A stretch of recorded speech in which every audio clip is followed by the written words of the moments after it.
얘기를 하고 싶은 게 있어가지고 카메라를 켰어요. 제가 이제 호주 온 지 1년이 딱 됐더라고요. 그래서 1년 동안의 나의 영어 어떻게 살아왔는지, 호주에 온 지 1년 됐고 사실상 아직까지도 당연히 영어는 엄청 부족해요.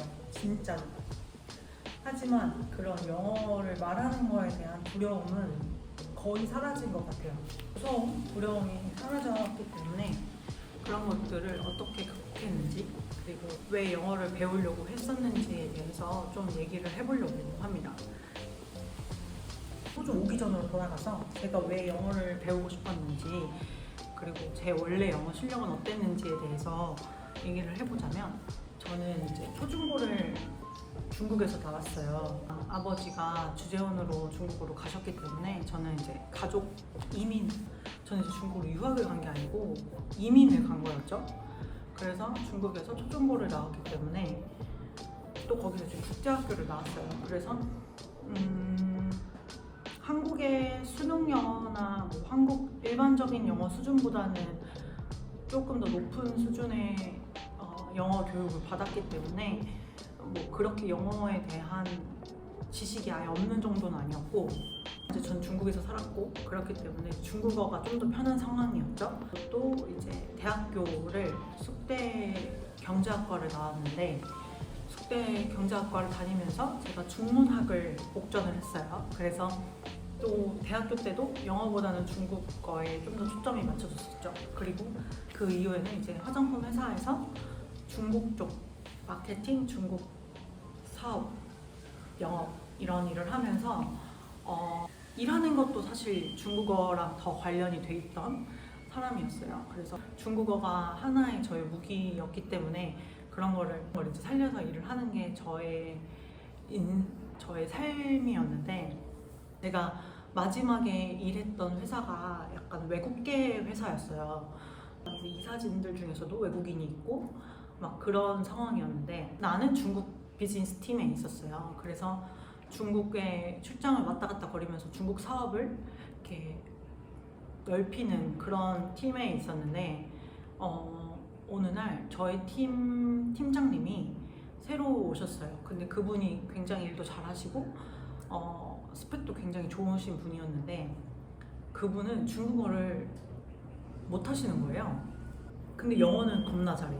그리고 중국 출장을 갈 때는 그래서 중국어를 할 수 있는 우리들 이제 실무진들을 데리고 가서 미팅도 하고 그랬죠. 근데 막상 그 외국계 회사에 중국 지사에 가보니까 중국인들이 영어를 너무너무 잘하는 거예요. 특히 높은 급들은 다 영어를 너무 잘해서 중국어로 대화하는 게 아니고 중국 사업을 이야기를 하고 있지만 영어로 대화를 하고 있는 중국인과 한국인, 그런 것들을 제가 직접 목격을 하면서 약간 현타가 왔던 것 같아요. 저는 중국 사업이나 중국 관련된 일을 하면 중국어를 잘해야 된다고 생각을 했던 사람인데, 막상 가서 보니까 영어만 해도 다 가능했던 거예요. 제가 그때부터 시작된 영어에 대한 갈망이 조금씩 올라왔던 것 같아요. 그래서 왜냐하면 영어까지 잘하게 되면 얼마나 좋을까, 나에게 엄청난 기회가 올 수도 있겠구나라는 생각을 많이 했었어요. 그래서 영어에 대한 뭔가 욕심? 갈망이 계속 있는 상태로 한 2년 반 정도를 그 회사를 다녔는데, 사실 큰 특별한 계기는 없었고, 그냥 워킹홀리데이를 알게 되고, 또 제 나이가 이제 막차에 가까워진다는 걸 알고 나서 이렇게 싸게 워킹 비자를 주는데 나도 빨리 가서 뭔가 영어를 배우고 싶다, 이런 생각을 했었어요. 그래서 사실 무작정 그냥 퇴사하고 호주로 온 거였어요. 그리고 이제 처음에 호주 왔을 때는 막차기 때문에 세컨 비자를 먼저 따야 되잖아요. 그래서 세컨 비자를 따러 막 이곳저곳을 다녀서 사실 정착을 하지 못한 상태로 이 도시 저 도시를 막 이렇게 돌아다니면서, 그러다 보니까 뭐 학원에 가서 영어를 공부한다거나 이런 거는 아예 못했고, 근데 저도 호주 오기 전에 영어를 어느 정도는 준비를 해가야 되지 않나 싶어서 화상으로 하는 영어 그 튜터링 있잖아요. 그런 거를 막 해보기도 하고 또 유튜브 영어 관련된 유튜브 같은 것도 많이 보고 막 그랬어요. 근데 사실 그런 것들이 아주 초반에는 도움이 됐던 것 같긴 해요. 왜냐면 그냥 서슴없이 나에 대해서 소개하고 나에 대해서 어느 정도 말할 수 있는 정도까지만 해서 이제 호주에 갔거든요. 그래도 실제로 이제 내가 면대면으로 그 외국인과 대화를 한다거나 뭔가를 할 때는 그래도 쉽지 않잖아요. 약간 무서움이 좀 컸죠. 그 한국인들의 종특 있잖아요. 그 틀리면 어떡하지? 약간 이런 거. 그런 것들을 이제 서서히 깨는 게 중요하잖아요. 일단 한 사람과 되게 친해지거나 연애를 한다거나 아니면 친구를 만들어서 그 사람과 대화를 좀 많이 해보면 이제 내가 쓰는 영어 표현들이 어느 정도 이렇게 갖춰지잖아요. 그런 게 이제 갖춰지면 남들이랑 얘기할 때도 비슷하게 얘기를 할 수 있는 거지. 대화하는 주제나 이런 것들이 되게 단순하죠. 막 그냥 내 이야기, 내 삶, 내가 한국에서 했던 일들, 내 가족, 뭐 이 정도의 이야기는 할 수 있었으니까 그 정도 이야기만 하면서도, 근데 그런 거 하면서도 저는 재밌었어요. 영어를 그래도 영어로 나를 표현할 수 있다는 거에 대해서 좀 즐거움을 느꼈었던 것 같긴 해요.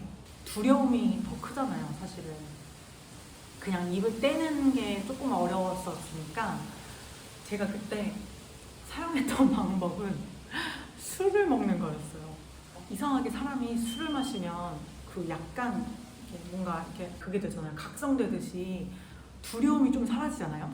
그래서 저도 술을 마시고 하는 영어가 훨씬 더 잘하는 거예요. 제가 그냥 맨정신에 말하는 영어보다 술을 마시고 나서 뱉는 말들이 그것도 엉망진창이지만 그래도 두려움이 없고 막 얘기할 수 있는 거야. 그래서 외국인 친구들 만나거나 외국인을 상대할 상황이 오면은 일부러 술을 막 마셨어요. 이제 하이 텐션 되면서 막 얘기할 수 있는 거지. 그 방법을 썼는데 그건 사실 좋은 방법은 아니지만 저는 저 같은 사람들도 있을 거라 생각하거든요. 술을 마시는 영어가 나도 모르게 잘 나온다 싶으면 술을 조금 이용해 보시는 것도 초반에는 도움이 됐던 것 같긴 해요. 그리고 이제 많이들 쓰시는 방법 중에 하나가 유튜브 보면서 영어 공부하는 거잖아요. 근데 그것도 어느 정도 도움이 됐던 것 같아요. 저는 왜냐 디바제시카라고 하시나요?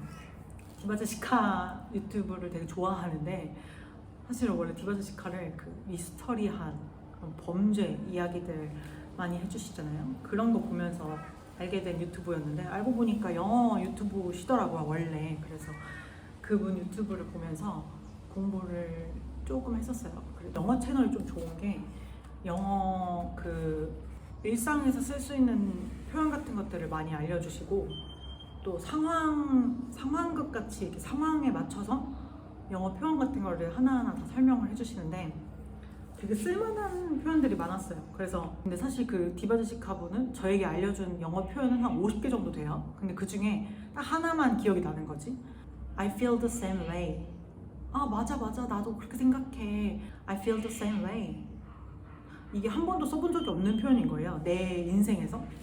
맨날 right, yeah, yes 뭐 이렇게만 표현을 했었으니까 이제 디바제시카 분이 나에게 I feel the same way 라는 그런 문장을 알려줬잖아요. 그럼 난 이걸 써먹어야 돼. 그래서 그걸 쓸 수 있는, 그걸 써먹을 만한 포인트를 찾는 거야. 만약에 대화를 하다가 비슷한 내가 쓸 수 있는 구간이 나왔어. 그럼 바로 I feel the same way. 약간 연기하는 것처럼 yeah right, yeah I feel the same way 뭐 이런 식으로 되게 자연스럽게 내가 원래 쓰던 표현처럼 이렇게 하려고 했었어요. 그래서 그런 것도 어느 정도 도움이 됐던 것 같긴 해요, 생각해보면. 제가 브래드랑 연애를 하면서 그때까지만 해도 영어가 내가 표현하고 싶어 하는 것들을 모두 표현할 수 없는 상황이었기 때문에 지금도 당연히 내 표현을 100% 할 수는 없지만 그래도 뭐 그땐 더 심했으니까요. 네, 스시집에서 일을 할 때였거든요. 그럼 이제 스시 말면은 무념무상이 돼요. 하루 종일 스시만 말고 있으니까. 그래서 그때 이제 생각했던 게 저는 원래 제 이야기를 하는 걸 좋아하고 내 하루 있었던 일들을 막 수수수수 막 얘기하는 그런 사람이었거든요. 근데 영어로 그걸 하다 보니까 잘 안 되는 거예요. 오늘 스시집에서 일할 때 어떤 손님이 왔는데 그 손님이 되게 웃긴 에피소드가 있었어. 근데 난 그런 걸 원래 다 말하는 사람이거든요. 그냥 친구한테 전화해서 야야 오늘 개웃긴 일이 있었다. 오늘 얘기하는 사람이었는데 전화로 딱 말하려고 하면은 이게 잘 안 되는 거예요. 그래서 만약에 스시를 말다가 재밌는 일이 있었어. 그래서 이 이야기를 해야겠다 싶으면은 그 이야기를 한번 혼자 해봐요. 싹 문법 같은 거나 뭐 이런 거를 혼자 정리해 보는 거예요. 머릿속으로.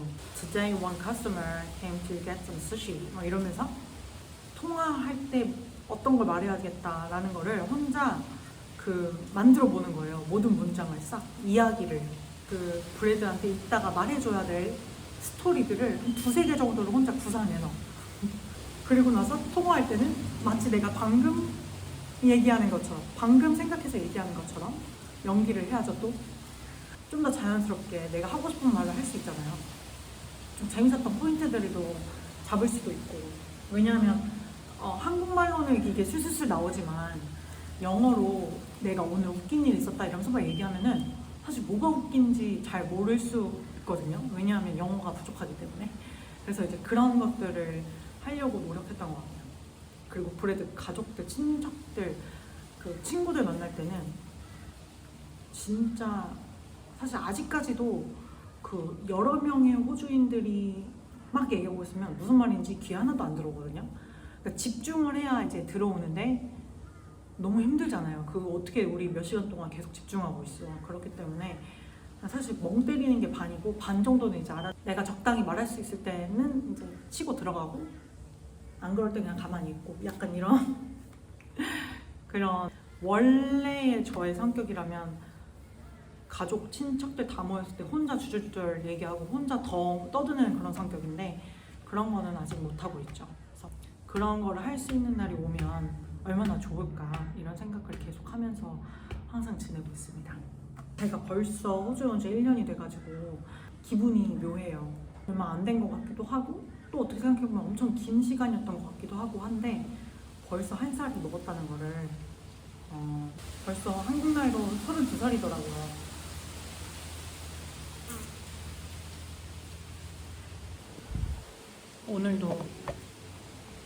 오늘도 호주 날씨는 참 좋습니다, 여러분.